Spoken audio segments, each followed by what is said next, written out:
All right, guys, welcome back into another PGA DFS video. Going to be getting into the best outright bets here for the FedEx St. Jude in 2022.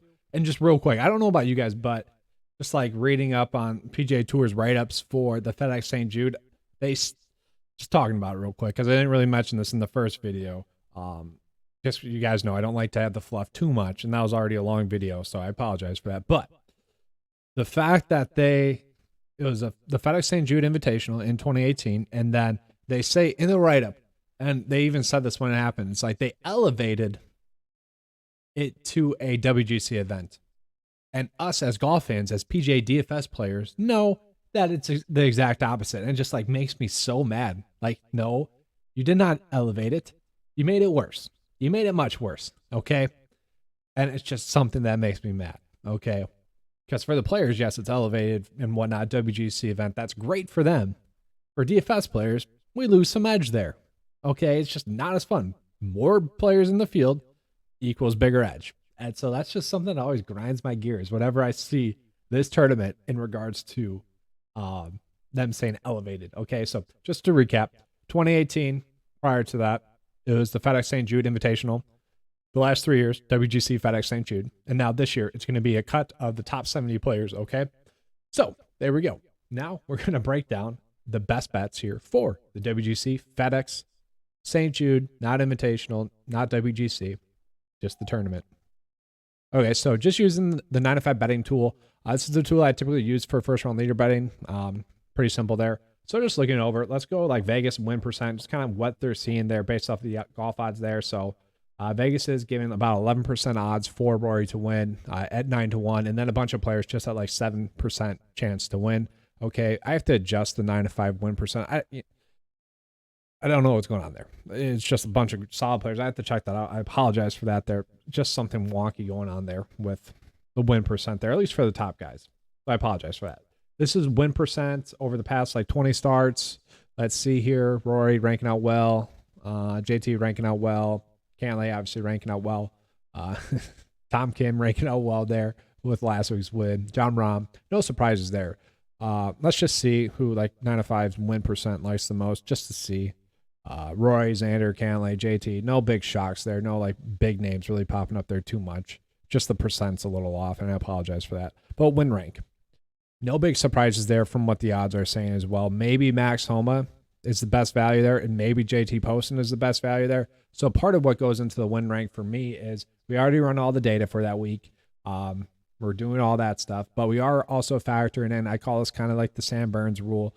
It's the all gas, no brakes, if you will, where part of this equation, I guess, if you will, is we're not worried about missed cuts. We're just kind of we're not eliminating missed cuts. It's still going into the data set and whatnot, but there's less of an emphasis on the missed cuts, okay? This is all about when they make the cut, what upside are they presenting us, okay?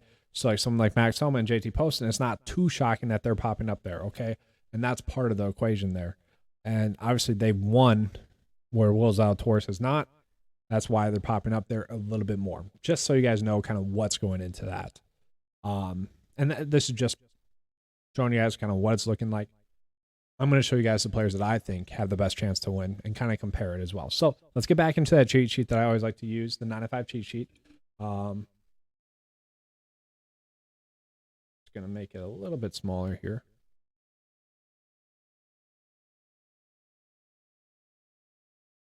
All right, and there we go.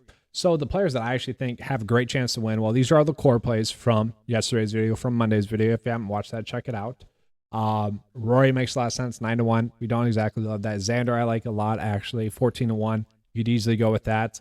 And part of the Monday video is that the biggest takeaway from this 2022 season is bet the favorites to win. Bet the golfers that are most likely to win. And you would have successful outright weeks and also PGA DFS weeks. So I do like Xander. I do like Patrick Cantlay. I do like Fitzpatrick. The one that really shocks me was Chris Kirk popping up this much. That is crazy to me. Do I see him winning? No. He's more of a safe DFS play, and that's where that tag is coming from. Okay. Then we can look at high exposure plays as well, include those players in there as well. John Rahm is popping up there. Scotty Scheffler is popping up in there. Good plays. Do I want to outright bet them? Maybe, but like after odds, is it really worthwhile? Yeah, I don't really see it there. So Maybe Scotty finally gets the magic back, if you will. I don't know. I'd rather go Rory. I'd rather go Xander. I'd rather go Cantlay. I'd rather go Fitzpatrick. The problem with that is like these are a bunch of golfers that have just been playing like too good at golf, almostly, where like I kind of expect someone random to win. You know, like could see like Jordan winning, honestly, like just kind of a random win, like his RBC Heritage win. That was kind of just like a random win. And don't even get me started on the Shane Lowry stuff from that tournament. That was annoying. Hey, Shane Lowry popping up there. Hey, wow, it's almost like he practiced before this video. Sorry.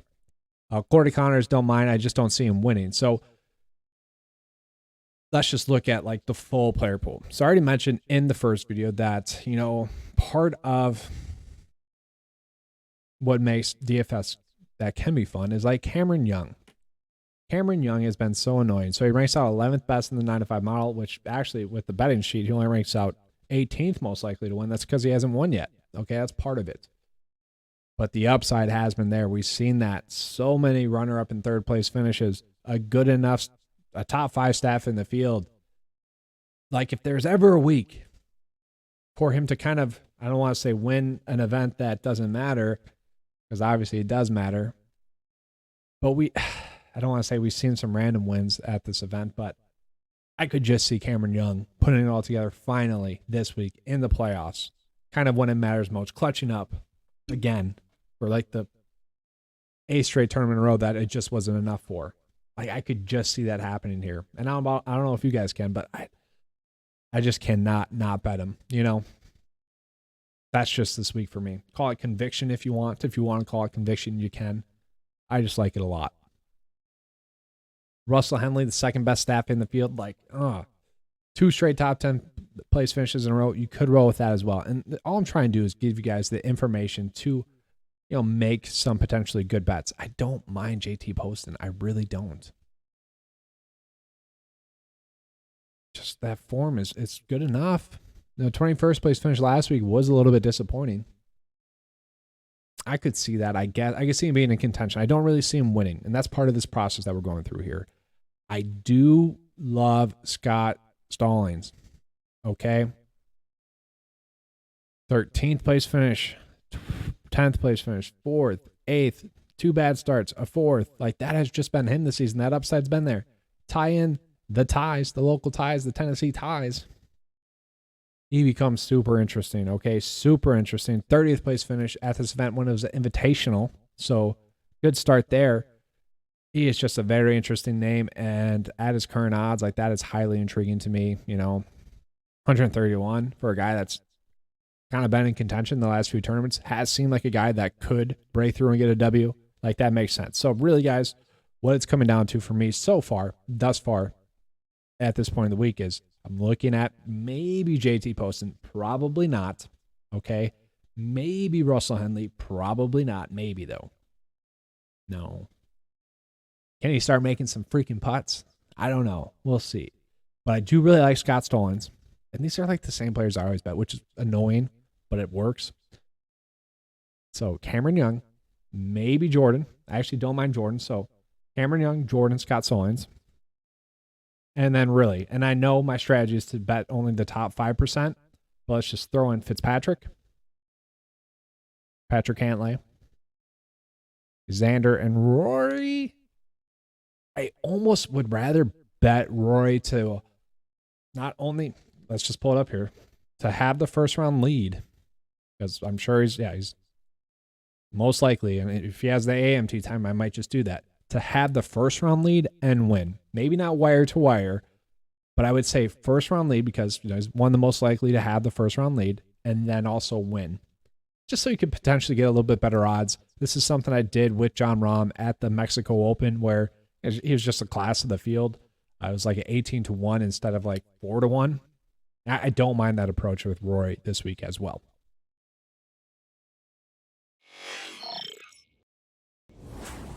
But that's all I have for you guys for this video. You know, a quick, simple, easy, outright betting video. Hopefully that helped you out, guys. Now, I'm not going to say that's going to be my finishing betting card there or anything like that. But as it sits right now, that's kind of what I'm looking at. Maybe I'll change it up a little bit, but it's always tough to say on Mondays. Like I always say, you know, the last thing that you should do is place your outright bets, which I know For some reason, like 4 months ago, I was kind of a hot take in the fantasy golf Twitter community, just because they were agreeing with me while trying to kind of make content, as everyone that commented on it pretty much said, no, you should do your research and then place outright bets. I'm like, that's what I'm saying, but I'm not talking to you content creators. I'm talking to the fantasy golf community that, doesn't have as much time to get that content. The slight change in a number on maybe one good outright bet, and that one good outright bet this year, Ryan Brem for me, he was like 80-1 when he won at the start of the week, and then got down to like, I think it was 35-1 when we placed an outright bet on him. Like that's just not enough for me to make some worse bets than I typically would, unless you're someone that has that click discipline that can cash out a bet before the start of a tournament when you decide he's not as good of a bet. But personally, I've seen with myself that once that bet gets placed, it's not leaving the outright betting card. So it's a way where I just don't think people have as much discipline on Mondays, Monday mornings, Monday nights, Tuesdays. So it could change throughout the week, and I could trim it down. And we've seen the success, 13 outright winners on the year. So we'll see. But that's all I have for you guys in this video. Hopefully you guys enjoyed it. If you did, please give me a like, subscribe. And as always, guys, let's keep cashing.